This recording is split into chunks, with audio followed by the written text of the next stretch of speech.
বীরভূমের ভাদুলিয়াতে কয়লা তোলার সময় বিস্ফোরণের ফলে ৭ শ্রমিক নিহত ও অনেকে আহত হয়েছেন। বীরভূমের খয়লাশোলের লোকপুর থানায় ভাদুলিয়াতে কয়লা খনিতে এই বিস্ফোরণ হয়। তখনই ৭ জনের প্রাণ যায়। কিভাবে এই বিস্ফোরণ হলো তা প্রশাসনের তরফ থেকে জানানো না হলেও প্রাথমিকভাবে মনে করা হচ্ছে কয়লা তোলার সময় ব্লাস্টিং করা হয় এবং তাতে এই দুর্ঘটনা ঘটে।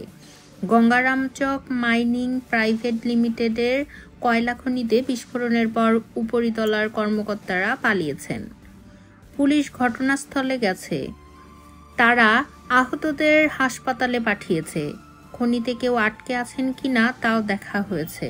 এলাকার বিধায়ক ও প্রশাসনের দায়িত্বে থাকা কর্মকর্তারাও ঘটনাস্থলে গেছেন। এলাকায় এই বিস্ফোরণ নিয়ে উত্তেজনাও আছে।